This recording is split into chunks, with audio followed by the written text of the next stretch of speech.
El siguiente espacio es un programa de opinión. Clasificación A, apto para todo público. El análisis, la información, los temas de la actualidad y las tendencias están en una sola frecuencia. Frecuencia Política. Frecuencia Política. En tu radio, en tu compu, en tu celu, en tu tablet, aquí por la señal de Pichincha Universal. Comenzamos. Buenas tardes, buenas noches, buenos días. A la hora que usted nos sintonice y por el medio que lo haga, esto es Frecuencia Política. Yo soy Pavel Muñoz. Les doy la bienvenida a este programa que se emite desde aquí, desde Radio Pichincha Universal, la radio de los pichinchanos y las pichinchanas, y que usted puede seguir por la 95.3 FM para Quito, la 94.5 para el resto de cantones de la provincia de Pichincha, particularmente los del noroccidente, y contentos de hacer una vez más Frecuencia Política en este miércoles 29 de septiembre, con muchos temas que comentar, pero que sin embargo, de que sean muchos, nos centraremos sobre todo en lo que en este momento capta la mayor atención de los ecuatorianos, la ley de creación de oportunidades presentada por el presidente Lasso y su gobierno, que, digamos, tiene muchos elementos que pueden ser comentados y lo vamos a comentar y analizar aquí en Frecuencia Política. Decirle, sin embargo, que estamos muy contentos que usted pueda seguir el programa, que lo haga a través de las redes sociales. En Twitter estamos como @FrecuPolítica, lo mismo que en Facebook como @FrecuPolítica. Le invitamos a que siga nuestro canal de YouTube y se suscriba a él, Frecuencia Política, pero sobre todo también por las amplias redes que tiene Radio Pichincha Universal. Y no se olvide que una vez terminado el programa, horas después, a las 9 de la noche, puede ver el reprise a través de la cuenta de Pavel Muñoz, asambleísta. Decía que a pesar de que en el país, este es un país que uno no se aburre en materia política, de hecho se preocupa más bien mucho en materia política y hay muchas cosas que comentar, lo que ha captado la atención de los ecuatorianos y las ecuatorianas en los últimos días es la ley llamada Creo. De hecho, inadecuadamente utilizado el nombre del partido político del presidente de la República para calificar a esta ley. Ellos conciben a esta ley como creación de oportunidades. Vamos a ver si es que es una ley para creación de oportunidades, vamos a ver cuántas materias trata esta ley, pero veamos sobre todo los elementos más complicados que tienen que ser parte del debate legislativo. La ley que ha sido presentada por el gobierno tiene más de 330 artículos que pretenden ser reformados. Estos 330 artículos están reformando 31 leyes en el Ecuador y ahí surge un primer debate sobre la legalidad y la constitucionalidad del proyecto presentado por el presidente de la República. Para que todos podamos estar, digamos, en conocimiento del procedimiento legislativo que se tiene que dar para la calificación y el tratamiento de una ley, lo que pasa es lo siguiente: el momento que el presidente de la República ingresa una iniciativa o un asambleísta ingresa una iniciativa legislativa, esa ley, ese proyecto de ley que ha sido presentado, insisto, por asambleístas o por el presidente de la República, va a el Consejo de Administración Legislativa para que el Consejo de Administración Legislativa califique la ley y una vez calificada le pueda derivar a cualquiera de las comisiones especializadas que existen en la Asamblea Nacional para que ya inicie formalmente su tratamiento. Sin embargo, el Consejo de Administración Legislativa se apoya en un informe, que es un informe técnico y legal, no político, insisto, técnico y legal, que lo elabora la Unidad de Técnica Legislativa. La Unidad de Técnica Legislativa le dice y le orienta al Consejo de Administración diciéndole: esta ley que ha sido presentada sí cumple la normativa para que pueda ser tratada, no tiene inconstitucionalidades, tiene los informes de respaldos necesarios y por lo tanto sí puede ser tratada en cualquiera de las comisiones especializadas. Este tema, que es procedimental, es muy importante. ¿Por qué? Porque aquí ha habido una especie de atmósfera, si ustedes quieren, donde opinadores, el presidente de la República y, lo que es más lamentable, algunos legisladores, no les importa si es que es legal o no legal. Ellos dicen, la ley tiene que debatirse porque simplemente tiene que debatirse. Eso está bien para debatir en un programa de televisión, pero los legisladores debemos velar porque la ley que ha sido presentada no contenga inconstitucionalidades y se apegue a lo que dice la norma para que pueda ser efectivamente, para que pueda convertirse efectivamente en un proyecto de ley a ser tratado.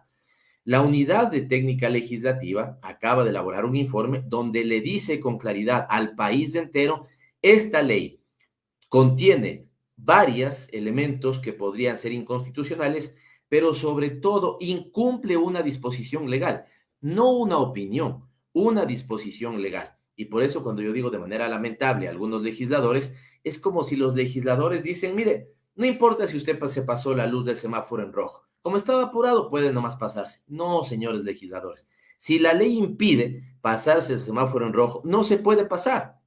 Yo puedo tener una buena idea en materia tributaria, pero si yo no tengo la capacidad de presentar un proyecto en materia tributaria, por más que tenga una gran iniciativa, no lo puedo presentar porque me impide la ley. Lo mismo en este caso.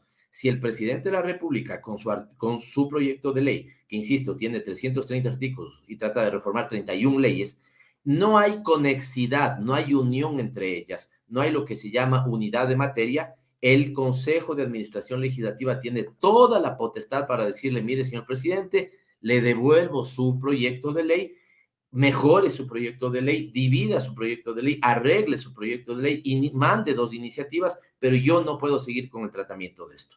Primer elemento que quería comentar, e insisto, sobre todo quiero comentarlo desde esta forma. A mí me parece entendible que algunos periodistas no conocen la ley, ¿no es cierto? No conocerán nunca la ley o la conocen y de manera intencionada hacen comentarios distintos. Pero asambleístas que digan, esta ley tiene que debatirse porque simplemente tiene que debatirse, yo estoy dispuesto a la discusión de la ley. Toda la asamblea está dispuesta a la discusión de la ley. Todo el país está dispuesto a la discusión de la ley. Pero previo a la discusión de la ley, tengo que ver si lo que voy a debatir cumple con la legalidad. Y si no cumple la legalidad, tiene que devolverse al Ejecutivo. ¿Eso es una obstrucción? No, eso se llama verificación de la ley. Y si no hay verificación de la ley, lo que se le dice es, por favor, señor gobierno, cumpla la ley y una vez que cumple, me puede enviar. Primer elemento. Segundo elemento, ya los contenidos de la ley. Hemos dicho más de 300 artículos, 330 en realidad, pero estos 330 de alguna u otra manera podrían englobarse en 2 grandes conceptos. 3, si ustedes quieren uno de varios, donde como cajón desastre meten un montón de cosas. Pero realmente hay 2 ejes estructuradores de la propuesta hecha por el Ejecutivo. 1, en materia económica tributaria y 2, en materia laboral. Comentar algunas cosas, a pesar de que nuestro invitado se va a explayar en la materia laboral, yo quiero comentar algunas generalidades de la iniciativa de ley. Sin embargo, quiero hacer un comentario previo sobre esto. Si estamos pasando por una crisis tan severa en todos los ámbitos, evidentemente esa crisis no se supera con una ley solamente. Tiene que haber capacidad de elaboración de política pública, capacidad de formular algunas normativas secundarias para que ayuden a superar la crisis, pero también el comprometimiento del propio sector privado para la superación de esa crisis. Cuando pensamos en una ley, la pregunta es, ¿qué va a hacer el Estado para la mejora de mi sector? ¿Y por qué el sector privado no se pregunta? ¿Qué va a hacer el sector privado para las ayudas y las mejoras del propio sector privado?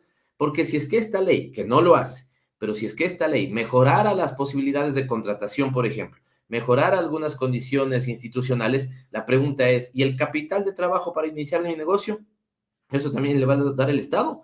¿O eso van a tener que recurrir a un banco a pedirle un préstamo? Y si los bancos siguen prestando con tasas de interés tan caras, ¿qué va a pasar? Va a tener una ley bien estructurada, pero nadie que le dé un crédito para iniciar su proyecto. Entonces, aquí también la pregunta es, ¿cuál es el compromiso del sector privado para dinamizar la producción y generar trabajo? Y de eso nada se habla. ¿Por qué las empresas no se convierten en empresas, algunas de ellas de capital abierto? Y al convertirse en capital abierto no buscan financiamiento en el mercado de valores, en la bolsa de valores, porque no les interesa.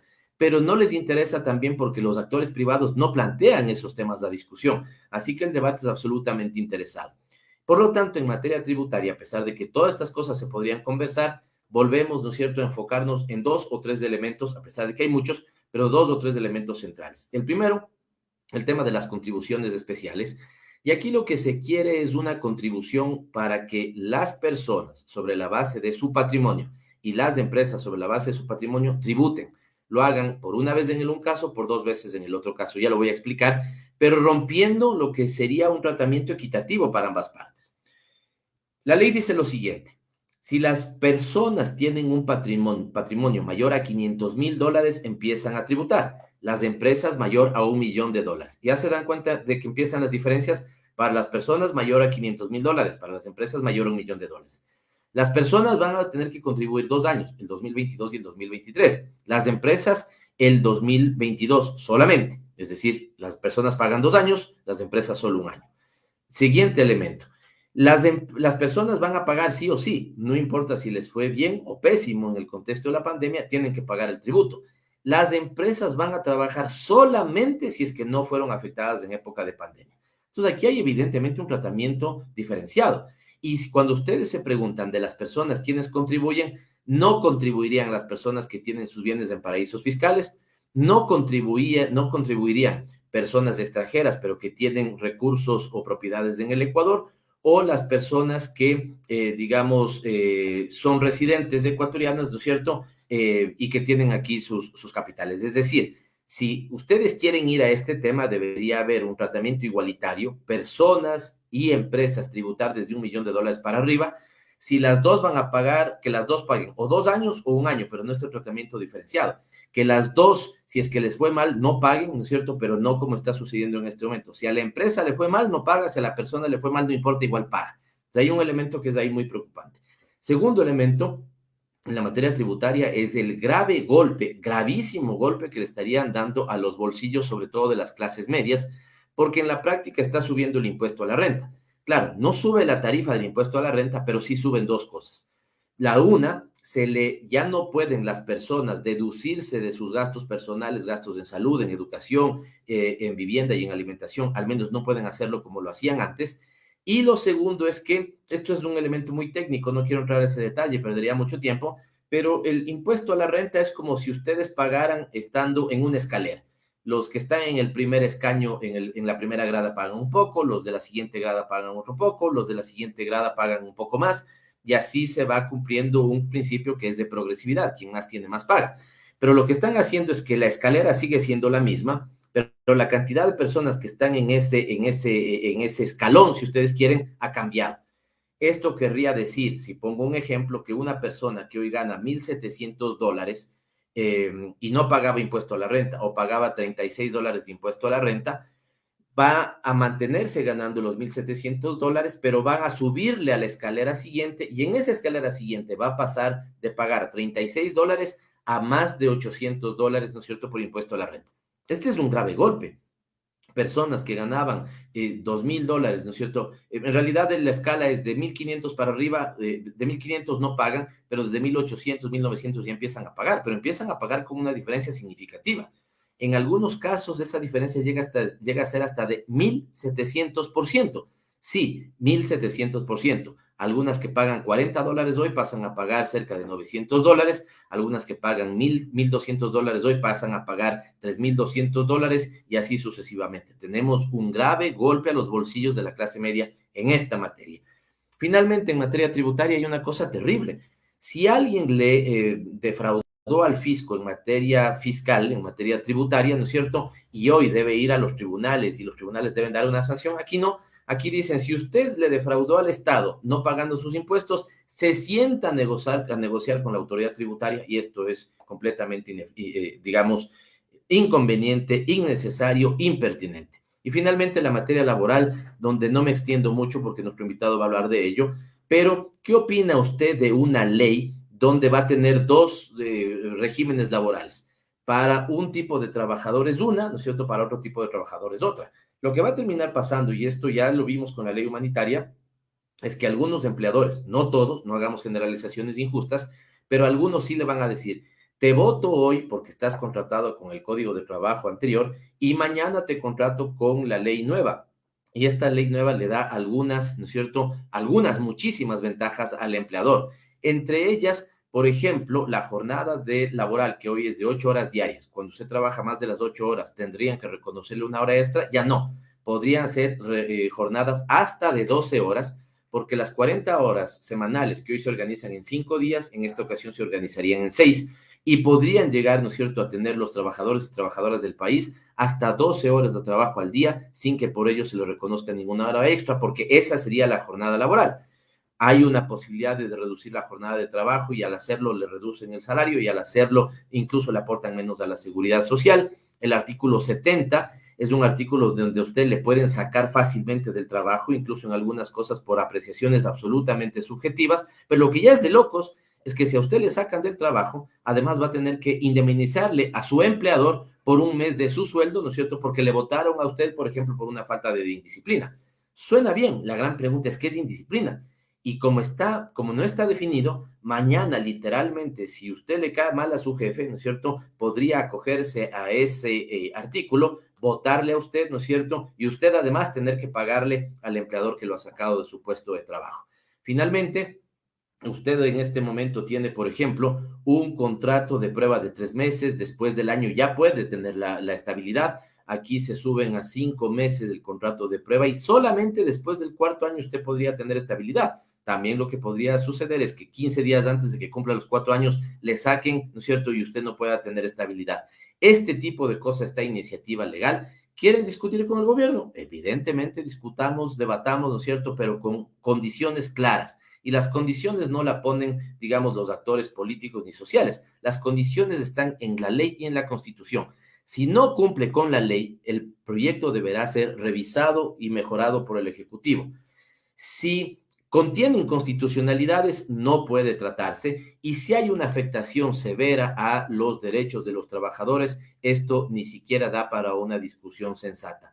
Esto es lo que estamos abocados a conversar hoy día. Lo vamos a hacer en materia laboral, al menos con Diego Madero. Él es especialista en 2 ámbitos, en materia legislativa, pero sobre todo en materia tributaria. Trabaja en la Asamblea Nacional, ha leído la iniciativa legal, es abogado del área laboral y vamos a analizar las perversidades, los elementos complicados o las eventuales bondades que puede contener este proyecto en materia laboral. Esto es Frecuencia Política. Siga con nuestra sintonía. Vamos con nuestro próximo segmento, Dialogando con. Los protagonistas de la información aquí en nuestra cabina. En Frecuencia Política. Dialogando con. Gracias por permanecer en Frecuencia Política. Nuestro segmento Dialogando con, lo hemos dicho, tenemos a Diego Madero. Diego Madero es asesor legislativo, experto en materia laboral, como ya lo hemos comentado. Tiene un defecto del cual no vamos a hablar mucho en esta entrevista, es hincha de Barcelona, está con sus expectativas de que el cuadro torero hoy día, llegue a la instancia final de la Copa Libertadores. También le voy a preguntar de eso, qué se siente haber estado tan cerca y no conseguirlo. Y bueno, pero también hablaremos de la perversa ley que ha presentado el gobierno nacional. Diego, ¿cómo estás? Gracias por aceptar nuestra invitación. En realidad, lo primero es una broma de cariño, sobre todo para la amplia hinchada amarilla que tiene el país. El ídolo del Ecuador se está jugando su paso a la final de la Copa Libertadores y la posibilidad de que la Copa quedara en Guayaquil. ¿Cómo estás, Diego? Ahora sí, dime, saludando a la hinchada torera, pero sintiendo lo que siente la hinchada torera, haber estado tan cerca de tocar la copa, pero todavía no se ha tocado. ¿Esta vez se lo va a poder hacer? Diego, bienvenido. ¿Cómo estás, Pavel? Un saludo a ti y a toda tu audiencia. La verdad es que las expectativas son importantes porque el partido en Brasil no se selló ahí la serie. Flamengo con un equipo fuera de serie en todo sentido, económico, recién hace un fichaje súper importante, un central del Chelsea, nada más y nada menos, se incluye a sus filas. No pudo cerrar el partido a pesar de que Barcelona contó con un hombre menos todo el segundo tiempo y la serie quedó 2-0 aún. Pero los primeros 25 minutos Barcelona tuvo no menos de 4 opciones de gol importantes que nos hacen pensar que acá ya en nuestro estadio con hinchada, lo cual es fundamental, vamos a jugar con hinchada, con el 30% del Monumental, que tú conoces, es un estadio seguramente uno de los más imponentes de toda Sudamérica. Eso creo que puede influir mucho. Pero veamos, lo importante es que se compita a un nivel óptimo como lo está haciendo Barcelona. Es el único equipo fuera de Brasil que está en estas instancias. Los otros 3 equipos son brasileros. Bueno, ya clasificó a la final Palmeiras, pero en la semifinal los otros 3 equipos eran brasileros. Tenemos una gran expectativa. Bueno, felicitaciones para el equipo. Le deseamos lo mejor al equipo torero, el equipo ídolo del fútbol ecuatoriano, y a ti también como hincha del Barcelona te deseamos lo mejor. Siempre estará la opción, Diego, de si no llegan a la Copa podrán visitar la Casa Blanca, ahí hay una réplica y sentirse cerca de la Copa, lo cual entiendo siempre será Sí, es un buen lugar, es un buen lugar para nosotros, para dar vueltas olímpicas, para para ganar campeonato es un buen lugar siempre Casablanca. Esta es la nota que le ponemos, que tiene dos partes. La parte seria, decirle al equipo ecuatoriano que vaya por esa copa, que la gane, y la parte, digamos, más de broma, de cariño con nuestro invitado, ¿no es cierto? Lo que siempre nos trae el fútbol, molestarnos entre las hinchadas, con todo el respeto siempre, cero violencia en el fútbol, cero violencia en realidad en la sociedad ecuatoriana, y nuevamente insisto en desearle lo mejor al equipo torero. Pero Diego no está aquí para hablar de fútbol, Diego está aquí para que podamos conversar con él y analizar la ley, creo, que además en su nombre está ya, ¿no es cierto?, la marca del gobierno. Ley que le han llamado de creación de oportunidades, que como hemos dicho en nuestra nota introductoria, tiene al menos dos grandes segmentos, el segmento laboral y el segmento económico tributario. Diego es especialista en materia laboral y con él vamos a abordar fundamentalmente la materia laboral. Pero antes de esto, Diego, tú también te desempeñas como asesor legislativo y yo no sé si tú compartes el criterio que te voy a dar en este momento, pero a mí me asombra de mala manera que asambleístas digan que, más o menos esto es por las fuerzas de las circunstancias, ¿no? Como los medios están deseosos de generar el debate, como el gobierno está deseoso de generar el debate, y en la asamblea nosotros también queremos entrar a ese debate, pero no se cumple la ley, entonces debemos hacernos los de la vista gorda, ¿no es cierto?, y permitir que la ley pase. Hay un primer pronunciamiento del Consejo de Administración Legislativa, está justamente en este momento tomando la decisión final, pero Diego, tu primera apreciación sobre esto. Cuéntale a la ciudadanía cuál es el procedimiento de una ley. Cuando una ley se presenta, debe verificarse que no contenga inconstitucionalidades, que cumpla con los requisitos legales y solamente ahí pasar, ¿no es cierto?, a una comisión respectiva ya para su tratamiento. Si es que la ley no cumple esto, ¿debería quedarse en el CAL? ¿Cuál es tu apreciación? ¿Qué conoces del primer informe que ha emitido la Unidad Técnica Legislativa, Diego? A ver, lo que tú dices es importante porque existen asambleístas, pero además ex candidatos presidenciales que eran respetables, que llegaron a un lugar respetable en la primera vuelta, que te dicen más o menos, sí, no cumple los requisitos de unidad de materia, pero nosotros vamos a viabilizar el debate. Eso se vuelve algo casi selvático, porque si nosotros estamos conscientes de que no se cumplen los procedimientos y que no se cumplen con las normas, pero igual permitimos que esto se desarrolle, esto es dañino absolutamente para la institucionalidad del país. El país no puede andar por las ramas en sus instituciones diciendo, bueno, esto no cumple, pero vamos políticamente a generar un debate acá y vamos a avanzar. No. Si no cumple, por favor, se devuelve y se va para allá. Te digo, en este caso la ley, el proyecto se lo presenta porque tiene capacidad de presentar, de tener iniciativa legislativa. En este caso, como estamos hablando de tributos, la iniciativa exclusiva la tiene el presidente de la República y se solicita un informe a la Unidad Técnica Legislativa. Ese informe, por decirlo menos, es lapidario contra el proyecto. Señala un sinnúmero de inconstitucionalidades y de errores de procedimiento para la presentación del proyecto.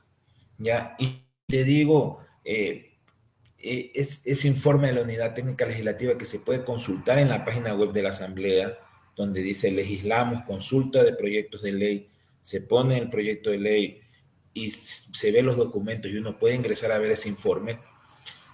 Además de ese informe que es muy técnico y muy riguroso en ese sentido, lo otro es, yo te pregunto, Pavel, leyendo un poco la ley, ¿a qué comisión crees que debería ir la ley? ¿A la comisión laboral?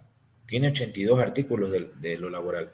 ¿A la comisión tributaria? ¿A la comisión, de régimen económico donde se ven todos estos temas tributarios? La ley tiene un gran componente tributario. De hecho, el mayor componente de la ley es tributario. O a la de desarrollo económico, porque tiene normativa en ese sentido. O quién sabe, también a la de ordenamiento territorial, porque algún componente tiene. Esa unidad de materia, que sobre todo lo establece con claridad el artículo 116 de la Ley Orgánica de Garantías Jurisdiccionales y Control Constitucional. En ese artículo se desprende cuándo existen las condiciones para que se cumpla con la unidad de materia. Y es obvio que la ley no, porque desde el título no guarda relación con esa unidad de materia. La ley se llama Ley Orgánica de Creación de Oportunidades, Desarrollo Económico y Sostenibilidad Fiscal. O sea, abarca una temática muy amplia. No es que todo se puede conectar con lo económico. Sí, todo podría llegarse a conectar, pero la conexidad debe ser estrecha, debe ser única, específica, como lo señala el artículo que hemos hablado. Diego, esto es como si yo diría que quiero presentar una ley para mejorar la sociedad y meto todas las materias posibles ahí, porque todas me van a llevar a mejorar la sociedad. Pero vamos un poquito más a esto de unidad de materia, porque lo que está en debate, Diego, son dos cosas desde mi punto de vista. Número uno, una ley que, como tú bien lo has señalado, incluso pueda ser tratado por la comisión especializada que está dedicada al tratamiento de esos temas. Aquí, desde mi punto de vista, hay dos grandes materias: la económica tributaria. Algunos están dividiendo la económica tributaria en dos, una más económica, si se quiere, y otra más tributaria, estrictamente vinculada con el tema de contribuciones e impuestos, y el tema laboral, que, como tú bien decías, le genera una duda entonces a el CAL de a qué comisión mismo trabaja. Si le mandas a la de laboral, tal vez hace bien la tarea laboral, pero hace mal la tarea tributaria. Si le mandas al régimen económico, tal vez hace bien la tarea tributaria y mal la, digamos, de materia legal. Esto de unidad de materia, entonces, debería ser, Diego, de que la ley se refiere específicamente a una sola materia y puede haber un tratamiento específico, exhaustivo, un debate serio sobre esa materia. Pero aquí, Diego, son 330 artículos que reforman 31 marcos legales y, como ya bien tú lo anotabas, si no pasa, además, no sé tu apreciación, que me parece que esto es raro, el informe de la Unidad Técnica Legislativa no es vinculante, es decir, no le obliga al Consejo de Administración a tomar una decisión, pero sí está sustentado en criterios legales. Mal podría el Consejo de Administración, ahí no sé tu criterio, Diego, si ya la unidad que revisa el requisito legal le está diciendo no cumple el requisito legal, mal podría el CAL tomar la decisión de que vaya a alguna comisión. ¿Conoces algo de cómo se presenta el mapa de votos, o crees que el CAL efectivamente acatará el informe presentado por la Unidad de Técnica Legislativa y tendrá que devolverle al Ejecutivo? Y cierro con esto también para tu apreciación. Tampoco es el fin del mundo, Diego. Tal vez es incluso mejor que, si regresa al Ejecutivo, pueda mejorar su proyecto e incluso separarlo y permitir que se traten con el tiempo debido. Además, Diego, 4 meses se ha tomado el gobierno para presentar la reforma y un mes es lo que debería tomarse la Asamblea para hacer una discusión tan exhaustiva. ¿Estás de acuerdo? ¿Qué sabes del mapa político para la aprobación del CAL? Y alguna apreciación sobre lo que te he comentado. Te digo, Pavel, que en el tema de la asignación a la comisión es complejo, porque la ley orgánica de la función legislativa te señala que la Comisión del Derecho al Trabajo y la Seguridad Social es responsable de conocer asuntos e iniciativas legislativas en el ámbito laboral, público y privado, así como la seguridad social. Esta ley, hasta los primeros 82 artículos, es una iniciativa legislativa que está enmarcada en el ámbito laboral. La de régimen económico es la encargada de asuntos e iniciativas legislativas de política macroeconómica en sus aspectos fiscales presupuestarios. Esta ley tiene aspectos fiscales presupuestarios, tributarios, aduaneros, monetarios, financieros, de seguros y bursátiles. Entonces, te digo con toda honestidad a qué comisión debería el CAL asignar el proyecto. Sobre lo que tú señalabas, el CAL está conformado por 7 miembros, presidente de la Asamblea, 2 vicepresidentes y 4 vocales. En este caso, de lo que hemos podido ocultar en la Asamblea Nacional, es muy probable que la presidenta y el vocal del Partido Pluralidad Nacional, Pachacutic, voten para que se devuelva el proyecto de ley. El vocal de la bancada de Unión por la Esperanza, UNES, es probable que vote por la devolución. Seguramente la vocal de Creo, Natalie Arias, es muy probable que vote por la calificación. El vocal, digamos, el vicepresidente, el primer vicepresidente Saquicela, es muy probable que vote por la calificación. Y está un poco en duda el voto de la segunda vicepresidenta, Bella Jiménez, y de la vocal del CAL, Joana Moreira, quienes pertenecen a la fila de la ID. En el caso de Ella Jiménez ya no pertenece, pero accedió a ese cupo por la izquierda democrática. Creo que va a influir este informe de la Unidad Técnica Legislativa, porque como tú señalabas, es la encargada de revisar estos requisitos de procedimiento y constitucionales, y a pesar de no ser vinculante, es muy contundente el informe en todas sus páginas. Es fundamental cómo la Unidad Técnica Legislativa, que como su nombre lo señala, es una unidad absolutamente técnica, no política, desglosa cada uno de los errores de procedimiento y cada una de las inconstitucionalidades que el proyecto tiene en sí mismo. Entonces, considero que pueden existir unas altas probabilidades de que el proyecto se devuelva, lo cual, como tú muy bien has señalado, no tiene nada de malo.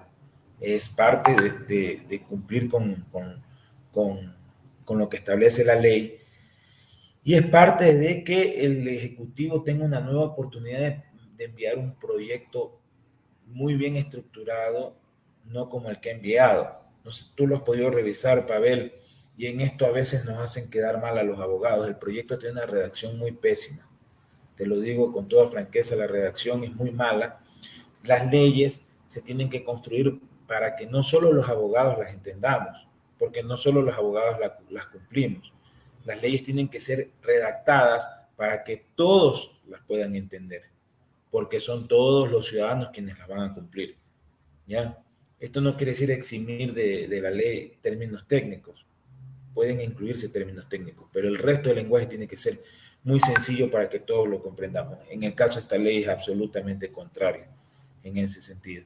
Y es importante que el gobierno, con algo tan serio, lo haga muy bien, porque estamos hablando de un proyecto que en la visión del gobierno va a reactivar la economía, va a generar mejores condiciones. Entonces debe hacerlo de la manera adecuada.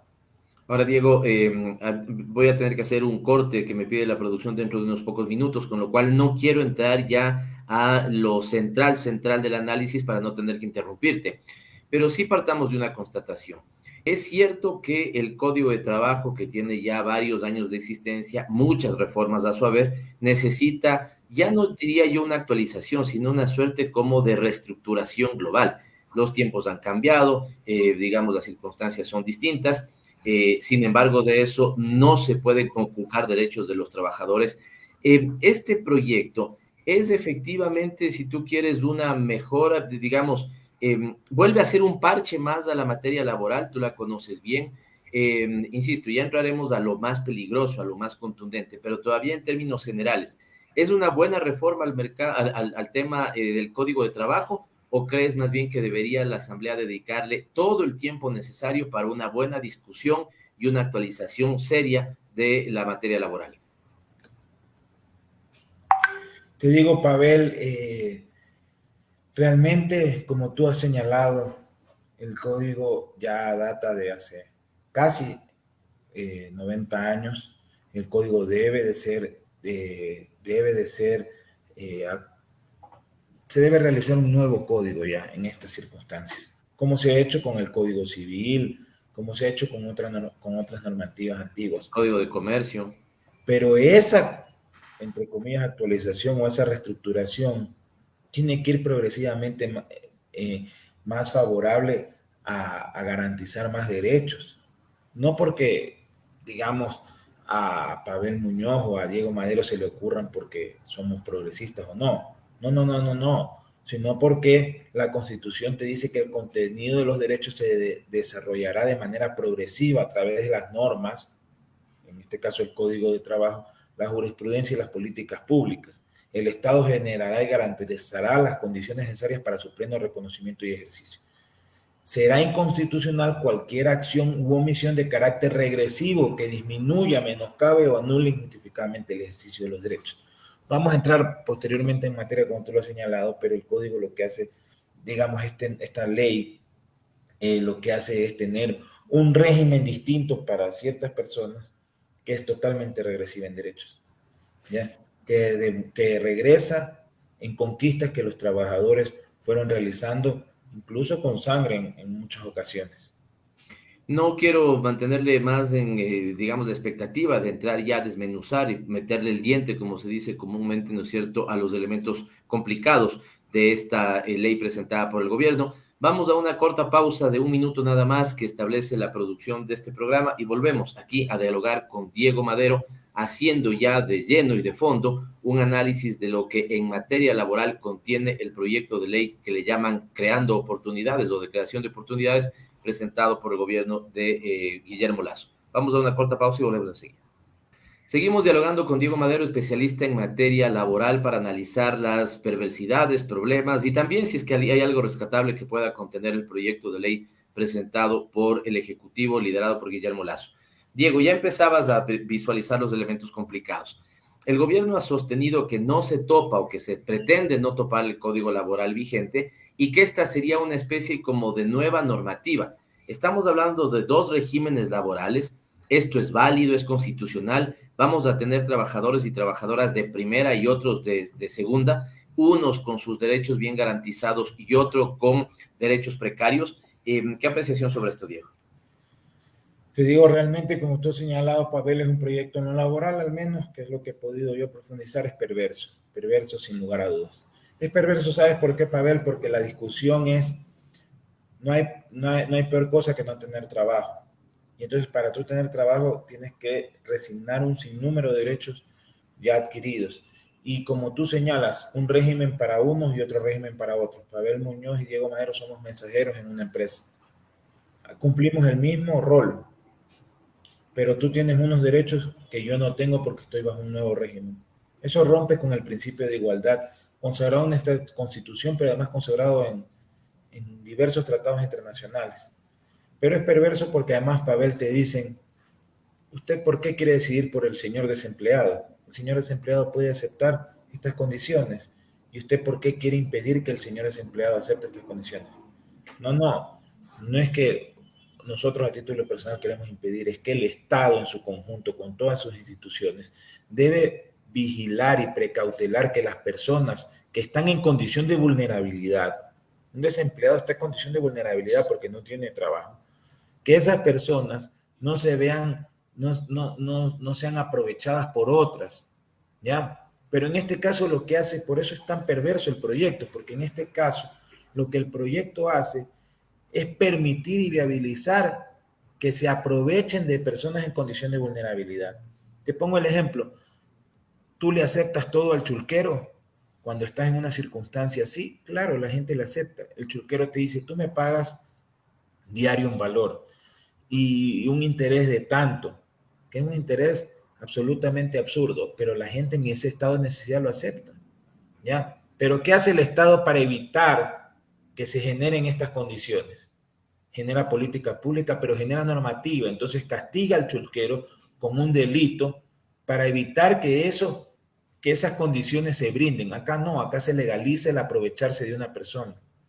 Eso es gravísimo, es muy grave y espero que todas las organizaciones de derechos humanos se pronuncien con claridad, porque sin ningún rubor te señalan que no hay peor cosa que la persona que no tiene trabajo. Y entonces te vuelven un círculo que se vuelve torpe. Es como que yo le dijera al empleador, mire, no hay peor producción que la que no se vende. Así que yo le voy a poner el precio a su producción en un precio bajísimo a costo o menos, porque no hay peor producción que la que no se vende. Entonces, este es un buen ejemplo, Diego, porque vamos a suponer que tenemos una mercadería, esta mercadería cuesta $40, ¿no es cierto? Ya cubriendo los costos de producción y una mínima ganancia. Y tú dices, vea, lo peor que le puede pasar a usted es que usted tenga eso ahí, ¿no es cierto?, parqueado, con lo cual yo le voy a comprar a $5. ¿Cuál es el problema? No, pues la ley lo que debería es evitar esa posición de poder de abuso. Y por eso, Diego, tú que eres abogado, compartirás que cuando hay una relación de poder que es asimétrica, es decir, hay uno que tiene más poder que otro, en este caso el empleador respecto a su empleado, es evidente que la ley tiene que cuidar al más débil en esa relación, no favorecer, si tú quieres, las condiciones para que esa relación de poder se vuelva aún más inequitativa a favor del empleador y en contra del trabajador. Tú te recuerdas que cuando hablábamos en la ley humanitaria de los famosos acuerdos para reducción de jornada y demás, siempre señalábamos que la relación es desigual, pero es que no hasta hace mucho en la normativa o en el léxico laboral se hablaba de patrono, si tú muy bien recuerdas, patrono. La relación es desigual porque yo, trabajador, recibo órdenes de mi empleador, lo cual corresponde, pero hay una obediencia y una jerarquía que se debe cumplir. Entonces es obvio que la relación es desigual. Es por eso que en toda la normativa de trabajo a nivel mundial siempre dicen que en caso de duda se estará a la mayor favorabilidad del trabajador, porque existe esa relación desigual. Y entonces es donde entra el Estado siempre. En esta y en todas las relaciones es donde entra, ese es el rol del Estado. Tú conoces muy bien esta teoría y mucho mejor que yo. Digamos, ese es el rol principal del Estado. Para eso existe y se creó un Estado, para equilibrar esta sociedad, para equilibrar estas relaciones de poder desequilibradas que existen. Entonces, es totalmente torpe que el Estado, en este caso, favorezca que se genere una brecha más grande entre empleador y empleado y que permita que existan ciertos abusos. Diego, tú señalaste un elemento que es muy importante y ahí uno podría decir, revisemos la historia, pero ni siquiera es la historia, digamos, de largo tiempo, es la historia que acabamos de pasar con el tema de pandemia. Se aprobó una ley humanitaria, que esa ley humanitaria hizo más inequitativas esas relaciones, como tú bien lo decías. Corremos el riesgo de que en esta ocasión pase lo mismo. A mí me preocupa mucho esto, Diego. Dicen, claro, esto será para los nuevos contratados, pero lo que vimos con la aplicación de la ley humanitaria es que muchas empresas cerraban el día de hoy, abrían el día de mañana con un RUC distinto, ¿no es cierto? O simplemente te despedían en la relación laboral anterior, e incluso te liquidaban seguramente lo que había que liquidar, pero te contrataban con esta nueva normativa. Es posible que aquí incluso el objetivo del gobierno se dé la vuelta. Ellos dicen, claro, nada peor que no tener empleo, por lo tanto, entre usted a trabajar en estas condiciones inequitativas. Pero, ¿qué pasa si los que ya están siendo empleados terminan siendo despedidos para después ser contratados por su mismo empleador, pero ya con esta normativa distinta? ¿Es posible que ese riesgo se dé? Totalmente, pero sin lugar a dudas, sin lugar a dudas. Te digo, harán liquidación de negocios, pagarán una parte, verán el 169 numeral 6 que tanto se le dio contenido en este tema de la pandemia. Usarán varios mecanismos y reabrirán sus puertas ya con personas bajo ese nuevo régimen, sin lugar a dudas. Pavel, tú lo conoces muy bien, ninguna ley per se va a crear empleo. Esto es un sistema de un sinnúmero de políticas públicas que generan empleo. De hecho, creo yo que lo que más puede generar empleo en una sociedad capitalista es el consumo, porque con el consumo, mayor producción, y a mayor producción, mayor necesidad de fuerza de trabajo, sin lugar a dudas. Pero en estas condiciones en donde la gente cada vez gana menos, cada vez consume menos, entonces ¿dónde va a desarrollarse un país de esa manera? Pero es que si las grandes potencias han salido de la crisis con inversión pública, generando condiciones más favorables para que se brinde ese consumo, no sacando más dinero del bolsillo de los ecuatorianos, porque eso es lo que terminas haciendo con los trabajadores. Ese trabajador que antes ganaba $400 y que consumía seguramente sus 400, ahora ganará 300, 200 y pico, lo que fuere, y entonces no va a consumir en ese mismo orden. Y entonces no va a haber la producción porque no hay necesidad de elevar la producción para cumplir ya esa necesidad. Y en ese mismo orden de cosas, la economía se contrae completamente. Entonces, son cosas lógicas que lamentablemente en estos proyectos no se ven. Diego, entrando en materia ya porque hemos hablado de elementos generales, todos están presentes, digamos, estamos señalando lo que podría abusarse, ¿no es cierto?, lo que podría utilizarse para favorecer aún más una posición ya de poder de los empleadores. Vamos a elementos concretos. Por ejemplo, el proyecto de ley plantea que las horas de trabajo laboral sigan siendo 40, pero te permite organizarlas no en 5 días, sino en 6. Y esto lo que podría generar es que tú tengas jornadas de trabajo diario de 12 horas y que por esas 12 horas que vas a trabajar te paguen exactamente lo mismo y no se te reconozca horas extras. ¿Qué decir sobre esto, Diego? Ahí hay una lógica de explotación. Hoy, ¿cómo es la materia laboral? Son 8 horas. Si trabajas más de las 8 horas, deberían reconocerte un adicional por esas horas extras. Pero imagínate lo que sería poner jornadas de trabajo de 12 horas que estaría permitiendo esta ley. Te dice, no te excedes de 40, pero 12 horas. Y entonces tratando de jugar con las horas extras, ¿no? Y te dicen además, sin lugar a dudas, te dicen, normal, en el Código del Trabajo la jornada es de 5 días y 2 de descanso forzoso, así lo denomina el Código del Trabajo. Ahora la jornada es de 6 días para evitar pagarte en un día las horas que trabajes ese día que antes era descanso forzoso, evitarte pagar el recargo de horas extras. El recargo normalmente, en el caso de las horas extraordinarias, era del 100%. Ahora pasa a ser del 50% en esta nueva normativa. El pago de horas suplementarias extraordinarias, feriados. El pago de las horas suplementarias, ¿ya? Era del 50%, tenía un recargo del 50% y ahora pasa a tener un recargo de tan solo el 25%. Esta normativa en general es una suerte de buscar en cada artículo, en cada norma, un aprovechamiento y una reducción y una regresión en derechos, en todo. Ya, no te digo, no solo que la jornada pasa de ser a 5 días a 6 días para evitar un pago, sino que además ese pago también va con una reducción, también va con una disminución. Es todo el tiempo tratar de reducir y de generar mejores condiciones para el empleador, entre comillas. Diego, corrígeme si estoy equivocado, pero en la ley actual tú tienes un contrato de prueba de 3 meses y después de un año tú puedes ya, digamos, tener estabilidad. Aquí se está ampliando el periodo de prueba y la estabilidad recién la vas a alcanzar en el año número 4 o al terminar el año número 4. Te digo, no, antes existía en el Código del Trabajo el contrato a plazo fijo. Un año con un periodo de prueba 90 días, renovable por otro año más y de ahí se convertía en plazo fijo. En el gobierno de la Revolución Ciudadana se eliminó ese contrato porque hay un elemento importantísimo para equilibrar esta relación que tú señalas muy bien, es desigual, y es la estabilidad. La estabilidad es una condición natural que tiene que tener la relación laboral. Es por eso que en las reformas que se hizo durante el gobierno de la Revolución Ciudadana se eliminó este contrato. Ellos, en el proyecto de ley del gobierno, se vuelve a generar un contrato que le llaman por tiempo definido. Ya no existe el periodo de prueba de 90 días que existe actualmente en el contrato indefinido, sino es de 5 meses, ¿ya? Y el contrato de tiempo definido pasa a ser de 4 años.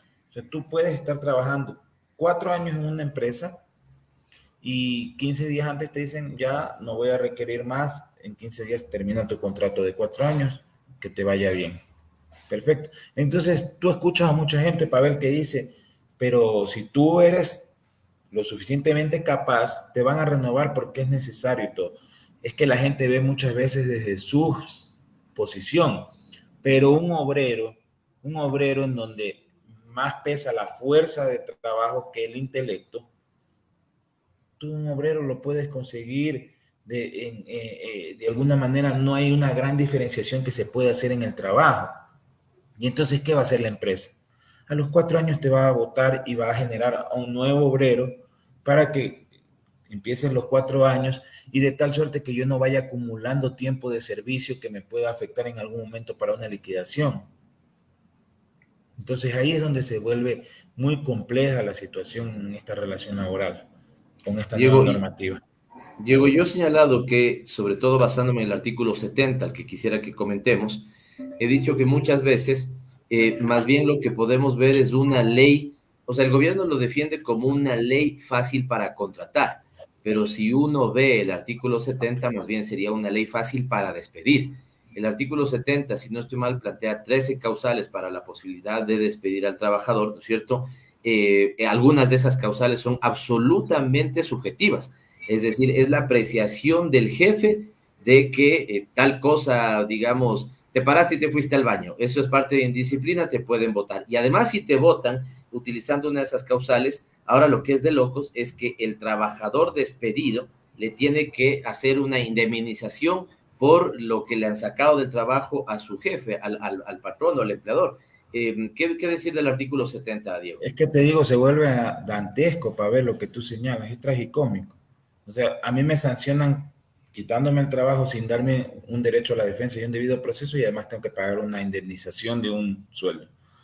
El artículo 70 es una mezcla de un artículo ya existente en el Código del Trabajo actual, con la gran diferencia es que yo podía dar por terminado como empleador por diversas causas la relación laboral, perfecto, pero lo hacía mediante un proceso administrativo de visto bueno con un inspector de trabajo que dirimía. Yo decía, Pavel ha faltado 3 veces, perfecto, tenía que yo llevar las pruebas, el trabajador podía defenderse y demás. Pavel ha cometido falta de probidad, una cosa que existía ya en el código que era un poco subjetiva, pero que ya la jurisprudencia la había desarrollado. Perfecto, dirimía el inspector. Acá no dirime nadie, no hay derecho a la defensa, quitan la figura de que el Ministerio de Trabajo puede entrar a dirimir esa discrepancia. Correcto, quitan la figura del visto bueno y además incluyes causales como por ejemplo por indisciplina. ¿Qué es indisciplina, Pavel? Que tú te cojas la oreja, que te saques una lagaña. ¿Qué es indisciplina? Entonces por eso puedes perder tu trabajo. Y además, con una doble sanción, pierdes tu trabajo y tienes que indemnizar al empleador.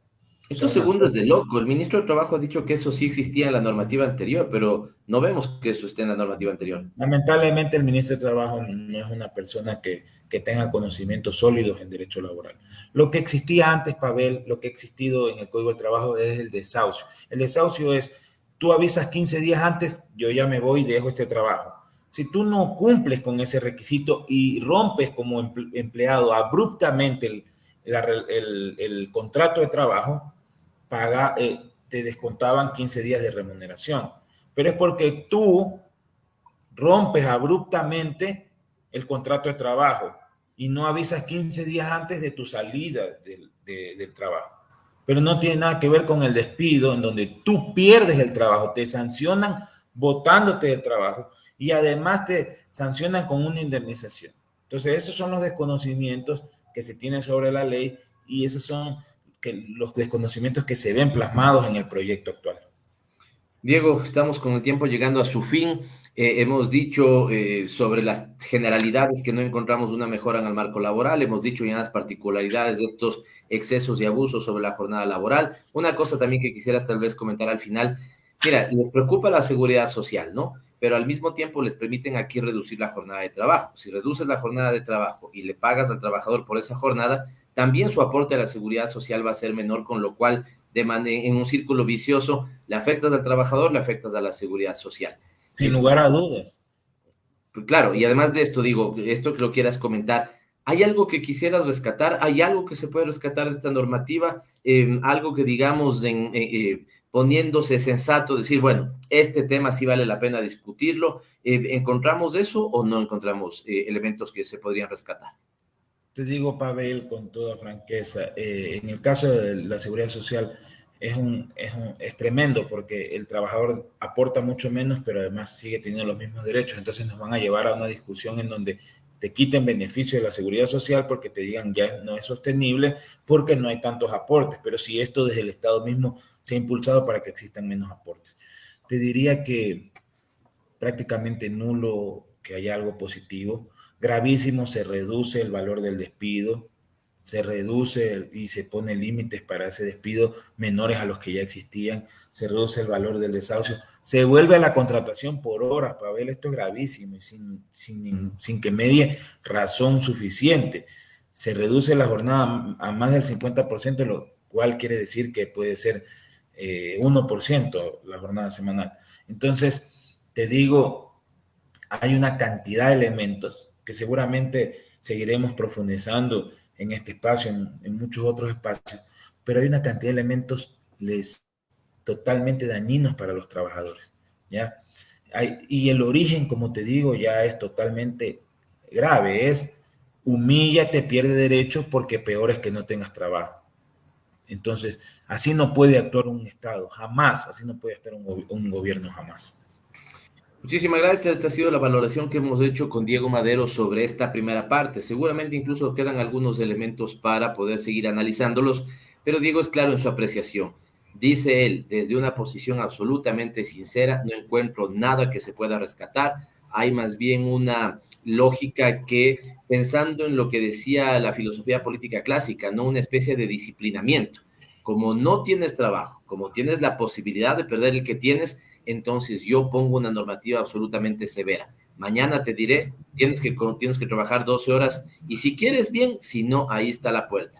Mañana te bajaré tu jornada, ¿no es cierto? 25%, 40%, si quieres bien y si no, ahí está la puerta. Y si además cometes elementos de indisciplina, no solamente que te saco del trabajo, sino que además de que te saco, tienes que pagarme un mes de indemnización por haber sacado del trabajo. Y evidentemente esas son cosas que preocupan. Diego, tal vez algún comentario de cierre que quieras hacer, agradecerte mucho por estar en Frecuencia Política y sobre todo esperar a que podamos seguir conversando sobre este y otros temas. Es fundamental, Pavel, que todos los sectores de defensa de los derechos humanos asistan a una gran defensa de los derechos de los trabajadores, independientemente de la posición que se tiene. Yo he conversado con muchos abogados laboralistas, incluso patronales, como se denominan, que están absortos viendo una normativa en este sentido. Hay que tener cierto equilibrio y cierta sensatez. Y yo también le hago llamado a los empresarios honestos y sensatos que tiene este país seguramente, a que también se opongan a una cosa así. Porque ustedes son empresarios, pero seguramente tendrán un sobrino, un primo, un hijo que será empleado y del cual querrán abusar con una nueva normativa. Es fundamental que pensemos en los derechos de esos trabajadores, porque todos en algún momento hemos sido o podremos ser trabajadores y no queremos que se vean conculcados nuestros derechos. Y es fundamental que nos unamos en una defensa seria, técnica de esos derechos. Eso, Pavel, y siempre un saludo a ti y a toda tu audiencia, siempre prestos para conversar sobre estos y otros temas. Muchas gracias a Diego Madero. Ha quedado claro también una cosa, que es necesaria, sí, una revisión del cuerpo legal sobre el trabajo, el Código de Trabajo. De hecho, deberíamos ir a un nuevo Código de Trabajo, pero eso no se le hace en un mes, menos aún con la concepción ideológica que está presente en esta normativa, que es darle todas las prerrogativas al empleador para que en algunos casos, insisto, y esto será no la generalidad, porque hay empresarios honestos en el país, pero cuando la ley se abre para el cometimiento de abusos, estaremos seguramente, ¿no es cierto?, con muchos abusos perpetrados con los trabajadores. Por lo tanto, no mande esto, presidente de la República, con carácter de urgente. Dele a la Asamblea sobre la base de una iniciativa o no iniciativa suya, siéntese a la mesa para que se pueda, con los trabajadores, con los empleadores, con el legislativo y con los representantes de su gobierno, hacer una nueva normativa. Pero no aprovechemos la pandemia para hacer lo que ya se hizo con la ley, que le llamaron humanitaria, pero que en realidad lo que terminó siendo es una puñalada en la espalda de los trabajadores y las trabajadoras de la patria. Cierro diciéndote a ti y en representación tuya a toda la hinchada amarilla que efectivamente les vaya bien. Ojalá Barcelona sea el campeón de América en esta oportunidad y decirles, si no, siempre estará la Casa Blanca, ¿no es cierto?, para ver cómo son las Copas Américas y la Copa, las 4 copas que ha ganado Liga Deportiva Universitaria de Quito. Esto con el cariño de siempre, pero siempre con un abrazo fuerte a la gran hinchada amarilla que tiene el país. Gracias. Saludos. Saludos, lo mismo. Gracias, Diego. Un abrazo conmigo. Nos vemos el próximo miércoles a la misma hora, 18 horas, aquí en Frecuencia Política por Radio Pichincha Universal. Gracias por acompañarnos. Aquí termina Frecuencia Política. Hasta la próxima semana.